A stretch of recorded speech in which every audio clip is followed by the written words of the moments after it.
Assalamu alaikum. My name is Ammar Raza Jan, 2021 DVM 199, a final year student of DVM from University of Veterinary and Animal Sciences, Lahore. Today I am going to discuss a case of congenital covernasal shunts in a bull.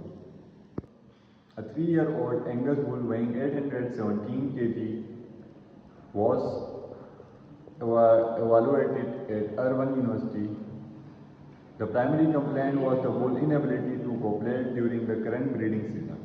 The owner reported that the bull had successfully sired calves in the previous season, but had recently unable to breed females.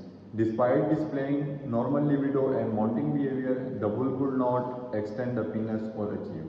Diagnostic approach. Given the absence of visible trauma or gross anatomical defect, clinician considered diagnostic imaginary method to identify the cause of erectile dysfunction. Test breeding used to confirm erection failure but not determine causes. Cavernosography, radiographic imaging of the CCP. Cavernosum corpus penis following contrast injection to detect abnormal vesicular correction or leaks. Cavernosography procedure. The bull was fasted for 24 hours to minimize bloating during recumbency.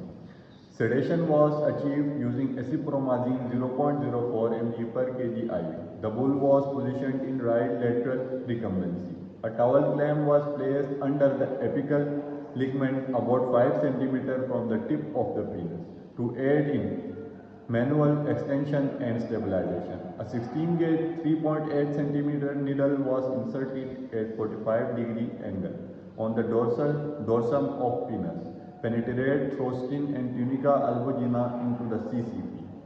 Attach IV extension set to needle, inject sterile saline 0.09% NaCl, confirm needle placement. Radiographic finding. Cavernosographic image revealed multiple vesicular shunts, abnormal communication between the CCP and extracorporeal results. Normal bulls show uniform filling of the CCP without extracorporeal vesiculization. Bulls with traumatic penile rupture, broken penis, typically exhibit a single large shunt near the sigmoid flexure. The bull in this case demonstrated multiple diffuse vesicular shunt consistent with. Here are some pictures given in the slide, so we can clearly see that the shunts are seen visible properly. Sonographic finding. Ultrasonographic examination provided additional insight into penile structure. Loss of the normal architecture of the tunica albuginea. Thickened peripenile tissue bleeding into the CCP, disrupting normal delineation. Dilated preputal vessels visible beneath the skin. And here are some ultrasonographic pictures shown in the slide.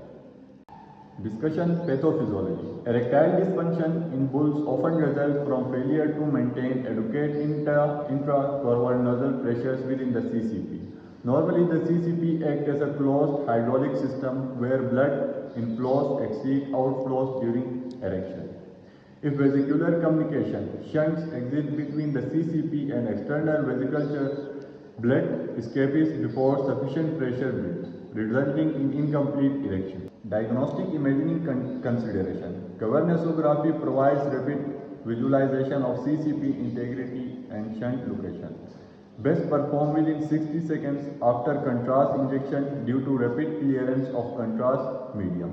Bulls may be restrained in standing or recumbent position. Right lateral recumbency on a tilt table is ideal.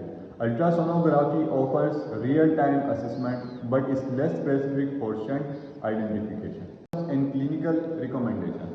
Given the extensive nature of the vesicular shunt, surgical correction was not feasible. Also, congenital origin was suspected. Trauma-induced etiology could not be excluded.